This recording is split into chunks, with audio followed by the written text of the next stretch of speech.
Last round में वहाँ पहुँच जाता हूँ, लेकिन इस बार मैं जानबूझ के नहीं गया क्योंकि हम किसको हरा के विधायक बनेंगे। तो ये एक असहज स्थिति थी रैली निकालने का। हमने उससे भी परहेज़ किया। हम कटुता को और बढ़ाना नहीं चाहते थे। उन्होंने मर्यादाएं लांघी, मर्यादाएं तोड़ी। आपका गला हल्का सा रौंदा था, इस वक्त भी आपकी आंखों में हल्का सा पानी है ना। वो बहुत असहज परिस्थितियां थीं, विषम परिस्थितियां थीं, लेकिन एक चट्टान की तरह मेरे साथ मेरी धर्मपत्नी ने जो अपना दायित्व निभाया। Today I am very proud that I am his wife. मुझे बहुत गर्व होता है कि ये मेरे जीवन साथी हैं। अच्छा, अभी आप इस वक्त बैठी हैं जिनके पास, क्या माने कि आप एक बड़े मंत्री के आने वाले एक बड़े मंत्री के पास भी बैठी हुई हैं? चुनाव आपने के लड़ा था कि मैं मंत्री बनूंगा, सरकार बनी तो। नमस्कार, मैं हूं तारिक हाशमी, आप देख रहे हैं सागर टीवी न्यूज़। इस वक्त आप देख रहे होंगे मेरे साथ बात करने के लिए मौजूद हैं शैलेंद्र जैन साहब, जो चौथी बार विधानसभा का चुनाव जीते हैं। इस बार उनका चुनाव कैसा रहा, किस तरह की उनकी रणनीति थी, वो तमाम चीज़ों पर हम बात करेंगे। और आज मैं आपको ये भी बता दूं कि आप सोच रहे होंगे कि साहब शैलेंद्र जैन साहब का इंटरव्यू इतनी देर में क्यों, तो उसकी वजह ये थी कि जब हम इंजीनियरिंग कॉलेज में मतगणना हो रही थी तो वहाँ सब सारे प्रत्याशियों के हमने जो है इंटरव्यू किए थे, लेकिन शैलेंद्र जैन साहब अपने घर पर ही रहे थे। इंजीनियरिंग कॉलेज जब वो गए थे तब प्रमाण पत्र लेने के लिए सिर्फ 2 मिनट के लिए गए थे। वो क्यों इतनी देर गए थे मैं बात करूँगा। भाई साहब, बहुत स्वागत है आपका सागर टीवी न्यूज़ पर। बहुत बहुत धन्यवाद तारिक भाई, और सागर टीवी न्यूज़ का मैं बहुत शुक्रगुजार हूँ कि उन्होंने मेरी विचारों को संप्रेषण करने में एक बहुत महत्वपूर्ण भूमिका निभाई। मैं उनका तहे दिल से धन्यवाद देता हूँ। भाई साहब, इंजीनियरिंग कॉलेज का भी मैंने जिक्र किया। शैलेंद्र जैन के बारे में कहा जाता है बहुत धैर्यवान आदमी, के सारे प्रत्याशी चले गए लेकिन उन लोगों का चुनाव कुछ दूसरा था, आपका चुनाव घर में था। एक तहजीब, आपका एक जो घर का जो रिवाज है, वो तमाम चीज़ें आपको उसका पालन आपने उस दिन भी किया जब सब पूरा शहर कह रहा था कि शैलेंद्र जैन हार जाएंगे, लेकिन आप उस वक्त भी नहीं गए जीत का जश्न मनाने के लिए, ना जुलूस निकाला। ये घर की लड़ाई थी, जीत हार तो हुई है लेकिन आपने धैर्य बनाए रखा।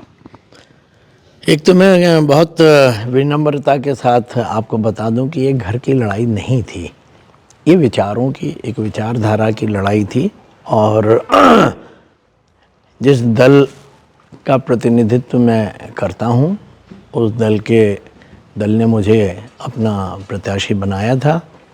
और मैं पिछले 3 बार से भारतीय जनता पार्टी के प्रत्याशी के रूप में, और सागर की जनता ने मुझे विधायक के रूप में मोहर लगाई थी।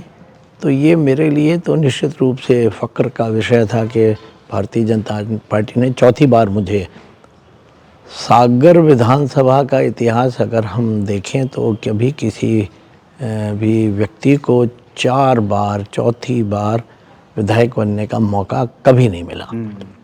तो एक ऐतिहासिक पल था, ऐतिहासिक क्षण था, और न केवल मेरे लिए वरन हमारे भारतीय जनता पार्टी के असंख्य कार्यकर्ताओं के लिए हर्ष का विषय था। और हम चौथी बार चुनाव लड़ने के लिए मैदान में कूद गए। ऐसी परिस्थितियों में जो मेरे सामने प्रमुख विपक्षी दल कांग्रेस पार्टी ने अपना प्रत्याशी घोषित किया, तो बड़ी कूटनीति का प्रयोग किया गया और राजनीतिक मर्यादाओं को दरकिनार करते हुए एक ही परिवार के सगे संबंधी, जिनके साथ मेरा खून का रिश्ता है, हमारे भाई की, छोटे भाई की धर्मपत्नी को टिकट देके, एक तो वो राजनीतिक शुचिता और राजनीतिक मर्यादाओं का उल्लंघन हुआ। और फिर हमारे भ्राता ने भी उस प्रस्ताव को स्वीकार किया। तो एक असहज स्थितियां बनी और मैं कभी भी इतने चुनाव लड़ चुका हूँ, कभी भी इतनी असहज परिस्थितियों में मैंने कभी चुनाव नहीं लड़ा। भाई साहब, चुनाव के दौरान देखा था आप अंदर से दुखी भी थे कि भाई एक तरफ प्रत्याशी हैं, भाई लड़ रहे थे, एक तरीके से देखा जाए चुनाव, तो आप अंदर से एक दुखी भी थे अंदर से कि कभी आपने पर्सनल भी नहीं हुए। हालांकि पहले चुनाव में भी आप पर्सनल नहीं हुए, इस बार आप पर्सनल चुनाव हो, इससे भी बहुत दूर रखा चुनाव को। मैंने कभी भी 3 चुनाव क्या 4 चुनाव लड़ चुका हूँ, अब तो परिणाम भी आ गए। पर्सनल में कभी नहीं होता। और फिर तो ये हमारे सामने मेरी छोटे भाई की धर्मपत्नी मेरी बहू थी, तो पर्सनल होने का प्रश्न नहीं उठता है। और हमने मर्यादाओं का बड़ा ख्याल रखा। मेरा कोई वक्तव्य ऐसा आपको नहीं दिखाई दिया होगा, नहीं सुनाई दिया होगा जिसमें मैंने उनका उल्लेख भी किया हो। मैंने कभी भी व्यक्तिगत उल्लेख भी नहीं किया। मैंने हमेशा उल्लेख किया कमलनाथ जी का, क्योंकि वो पीसीसी चीफ हैं। मैंने हमेशा उल्लेख किया कांग्रेस पार्टी की रीति नीतियों का, क्योंकि उनके खिलाफ हमारी वैचारिक लड़ाई है। लेकिन मैं व्यक्तिगत कभी नहीं होता, और इस बार तो होने का प्रश्न नहीं था।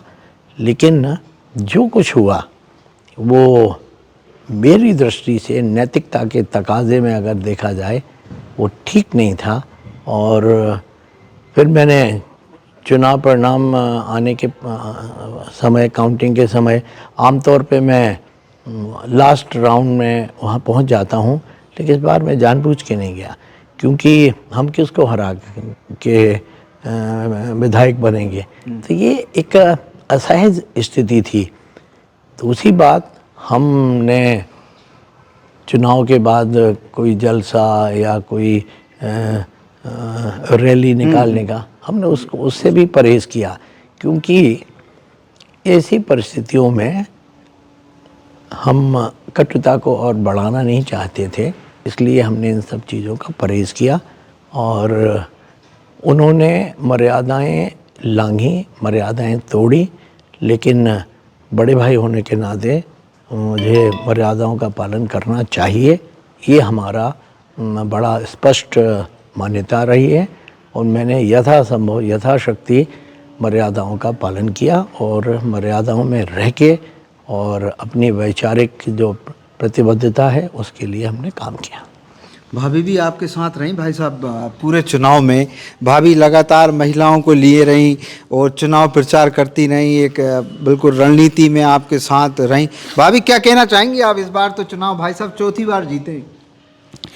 तारिक भाई, सबसे पहले सागर की समस्त जनता को, जिसको हम परिवार बोलते हैं और जो हमारा वाकई परिवार है, उनको हृदय की गहराइयों से धन्यवाद देती हूँ, सादर प्रणाम करती हूँ। आपने पुनः इनको विजयी बनाया, अपने भाई को, अपने बेटे को। और इतना ही कहना चाहती हूँ, जितना विश्वास हमने किया था उससे ज़्यादा आपने सम्मान दिया, उससे ज़्यादा आशीर्वाद दिया, उसके लिए बहुत बहुत धन्यवाद। अच्छा, ये बताइए कि ये जैसे कि लोग कहते थे ना, इस बार बहुत टाइट मुकाबला है, शैलेंद्र जैन हो सकता है चुनाव हार जाएं, तो ये चीज़, क्योंकि भाई साहब तो बिल्कुल डटे रहते थे, एकदम अपने जिस अंदाज में चलते थे उसी अंदाज में वो उन्होंने चुनाव लड़ा। लेकिन आपके बारे में पूछना चाहता हूँ कि आपका कहीं पर लगा कि इस बार? मुझे ऐसा नहीं लगा, क्योंकि मैं जहाँ जहाँ गई वहाँ कुछ लोग तो मुझे बिल्कुल ये बोल देते थे कि बहू कोई ज़रूरत ही नहीं है, आओ ही मत, हम हैं ही साथ में। मुझे ऐसा कोई मुकाबला लगा नहीं, और ये बिल्कुल स्पष्ट था हमारे बीच में कि हम अपना काम करेंगे, हम अपने काम पे ध्यान देंगे, और हमें किस तरह से चुनाव जीतना, हमें वो देखना है, सामने वाले क्या कर रहे हैं, जनता किस बारे में कैसा भाव बना रही है, जनता का विषय था। हमने अपना काम किया और हमें उसके परिणाम अच्छे मिले, प्रभु की बहुत दया रही है। अच्छा, आप जो चुनाव से पहले और जब बात होती थी तो आप कहती थी कि वो तो सुबह निकल जाते हैं भैया डिब्बा लेके, और शहर के विधायक हैं, उसके बाद भी खाना वहीं से, पहले भी हमारी इस पे चर्चा हुई थी। तो जब ये आपने सोचा होगा कि जैसे 17 तारीख को वोट डल गए, तो आपने सोचा होगा 17 से 3 तक ये घर में तो रहेंगे, लेकिन ये 18 को फिर फील्ड में थे। मुझे ये बिल्कुल लगता है तारिक भाई कि ये राजनीति सिर्फ कहने के लिए कि राजनीतिक हैं या नेता हैं, ये इसलिए नहीं करते हैं। इसमें इनका सुख है, ये इनके अंतर्मन से इनको यही अच्छा लगता है। और ये घर पे अगर एक आध घंटे बैठें तो बहुत असहज हो जाते हैं। जब तक लोग ना हो जब तक दो चार लोग भोजन में ना साथ में हों, कुछ मीठी बातें, कुछ विचार का आदान प्रदान, और हम महिलाएं कैसे होती हैं कि ज़रा समय पे सब बताइए, तो ये दिस इज़ हिज नेचर, ये इनके स्वभाव की बात है। और मैं आपको आज दिल की एक बात बताती हूँ कि शुरू में तो मुझे बहुत कष्ट हुआ था इससे एडजस्ट करने को। Today I am very proud that I am his wife. मुझे बहुत गर्व होता है कि ये मेरे जीवन साथी हैं। ये अच्छा जी भाई साहब, आप हंस पड़े, आपका गला हल्का सा रौंदा था, इस वक्त भी आपकी आंखों में हल्का सा पानी है। मैं एक बात ज़रूर तारिक भाई कहना चाहता हूँ, क्योंकि जिन परिस्थितियों में चुनाव हुआ, मैंने बताया ना, वो बहुत असहज परिस्थितियाँ थीं, विषम परिस्थितियाँ थीं, लेकिन एक चट्टान की तरह मेरे साथ मेरी धर्मपत्नी ने जो अपना दायित्व निभाया, निश्चित रूप से मुझे भी गर्व है। मैं ये मानता हूँ कि मेरी शक्ति को कई गुना तक बढ़ाने का काम हमारी धर्मपत्नी ने किया, और ख़ास तौर से महिलाओं के बीच जाके महिलाओं के साथ कनेक्टिविटी स्थापित करना, ये मेरे बस का नहीं था, या उतना सहज नहीं था मेरे लिए, उतना आसान नहीं था मेरे लिए। लेकिन इनकी कनेक्टिविटी में देखता था कि पिछले 2018 के चुनाव में इन्होंने बड़ी ताकत के साथ चुनाव लड़ा था, और मेरे चुनाव में रैलियां भी की थीं और सभाएं भी की थीं। तो 2018 से 2023 के बीच में उनकी परिपक्वता और भी बेहतर हुई, और चीज़ों के प्रति समझ भी बहुत परिपक्व हुई। और ये परिणाम ये हुआ कि इस बार ये जहाँ जहाँ गई वहाँ वहाँ हमें बड़ा सकारात्मकता का वातावरण मिला, और वोटों के लिहाज से भी मुझे उसका निश्चित रूप से बहुत फ़ायदा हुआ। तो एक धर्मपत्नी के नाते उनकी जो भूमिका थी उसका उन्होंने बखूबी निर्वहन किया, और जैसा हमारे यहाँ अर्धनारीश्वर की जो कल्पना है, तो अब मुझे लगता है कि मैं बगैर इनके मेरी आइडेंटिटी जो है कंप्लीट नहीं है। तो ये बॉन्डिंग जो है ये कम जगह देखने में आती है। मुझे बड़ी खुशी है, बड़ा फ़क्र है कि मुझे ऐसी धर्मपत्नी मिली। उन्होंने जो है इस कठिनतम दौर में मेरा संबल, मेरा साहस सब बढ़ाने का काम किया, और बड़ी खुशी है मुझे कि अच्छे सम्मानजनक मतों के साथ चुनाव हम जीत के आए। भाभी ये कह रहा है कि तेरा साथ है तो मुझे क्या कमी है, अंधेरों से मिल रही रोशनी है। ये दोनों तरफ से बात है, ये मैं भी ये मानती हूँ। और मैं ये मानती हूँ कि अगर कुछ लोग जो हमें सुन रहे हैं वो ये सोचते हैं कि शादी के बाद जीवन, वो वैसा कहते हैं ना कि शादी का लड्डू क्या खाएं तो पछताएं, वैसा नहीं है। एक बड़ा खूबसूरत पहलू है। तो हमें थोड़ा विलम्ब हो गया, लेकिन जो सुन रहे हैं उनको ये बता देना चाहती हूँ कि marriage is a beautiful institution, और ये एक ऐसा रिश्ता है जिसको बहुत बयां नहीं किया जा सकता। इसको हम जी रहे हैं, और मैं बहुत सौभाग्यशाली हूँ। और आज तो मैं फिर ये बोल रही हूँ कि आज तो मैं इतनी भावुक हूँ सागर की जनता को देख के। आज इतनी महिलाएं मेरे पास सुबह आईं, और वो ऐसे आईं जैसे वो स्वयं जीत गई हों। इससे सेटिस्फाइंग कुछ नहीं हो सकता तारिक भाई। अच्छा, अभी आप इस वक्त बैठी हैं जिनके पास, क्या माने कि आप एक बड़े मंत्री के आने वाले एक बड़े मंत्री के पास भी बैठी हुई हैं? अवश्य, ये बिल्कुल होगा। भाई साहब, चुनाव आपने के लड़ा था कि मैं मंत्री बनूंगा? सरकार बनी तो सरकार बन तो गई। मैं जो कहता हूँ, मैं कभी अपने उससे हटने वाला आदमी नहीं हूँ। आप देखिएगा, मुझे अपनी राजनीतिक दल पे, हमें अपने नेताओं पे पूर्ण विश्वास है और मुझे इस बात को लेके बड़ा संतोष का भाव रहता है कि एकमात्र राष्ट्रीय दल ये है, राजनीतिक दल, जहाँ पे सतत मूल्यांकन की प्रक्रिया अभी भी चल रही है और उसके आधार पर निर्णय होते हैं। तो आप मान लीजिएगा कि सही वक्त पे सही निर्णय होगा और सागर को उसका हक ज़रूर मिलेगा, ऐसी मेरी स्पष्ट मान्यता है, मेरा विश्वास है। आज मैं सागर टीवी के माध्यम से सागर की जनता का धन्यवाद करना चाहता हूं कि उन्होंने चौथी बार मुझे मौका देके और जो विश्वास व्यक्त किया है, ये विश्वास की अभिव्यक्ति है। मत जो भी मिले हैं वो विश्वास की अभिव्यक्ति है जो उन्होंने मुझ पे और हमारे भारतीय जनता पार्टी के प्रति व्यक्त किए हैं। और भारतीय जनता पार्टी के असंख्य कार्यकर्ताओं ने जो परिश्रम और शक्ति के साथ इस चुनाव को लड़ा, मैं उन सभी कार्यकर्ताओं को ये जीत उनको मुबारक करना चाहता हूँ कि उनकी मेहनत और उनकी लगन के बगैर ये चुनाव जीतना संभव नहीं था। तो ये दोनों तरह की भाव हैं। सागर की जनता ने विश्वास व्यक्त करते हुए मत दिया और मत उनके भावनाओं को मतों तक पहुंचाने और ईवीएम मशीन तक पहुंचाने का काम हमारे कार्यकर्ताओं ने किया।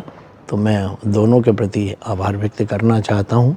और ये जो हमारी पारी होगी, ये बाकी पारी से थोड़ी भिन्न होगी। अब हमारा पेस, हमारी गति, हमारी सारी चीज़ें कई गुना बढ़ेंगी और हमें अपने अनुभव का भी लाभ मिलेगा और राजनीतिक जो हमारा कद बढ़ा है, उस कद का भी मुझे निश्चित रूप से लाभ होगा। कामों को हम बहुत तेज़ी के साथ बड़ी गति देके कामों को करेंगे। सागर को महानगर बनाने का जो हमने सपना देखा है, उसको हकीकत में बदलने का काम मेरे माध्यम से इन 5 वर्षों में हम करना चाहेंगे। ये मैं सागर की जनता को विश्वासपूर्वक कहना चाहता हूँ। बेरोज़गारी एक बहुत बड़ी हमारी समस्या है। उस दिशा में हमने जो काम किए हैं वो आगामी 6 महीने में धरातल पर दिखाई देने लग जाएंगे और उस काम को और भी ऊंचाइयों तक ले जाने का काम हम करेंगे।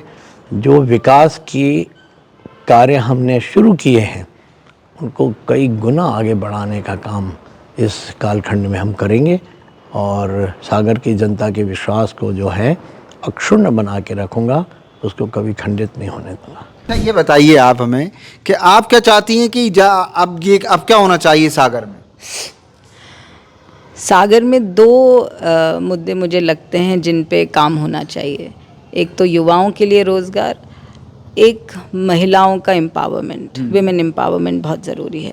महिलाएं और सशक्त होनी चाहिए और मुझे लगता है ये दोनों काम इस बार ये अपने कालखंड में करेंगे। बिल्कुल, आप दोनों लोगों का बहुत शुक्रिया।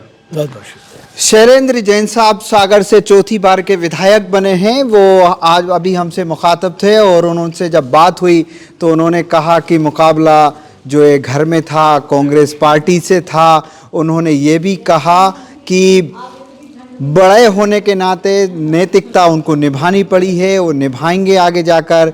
और जब बात आई परिवार की तो आंखों में आंसू भी आ गए, गला भी रोन गया। इस पेशकश में इतना ही, बहुत बहुत शुक्रिया।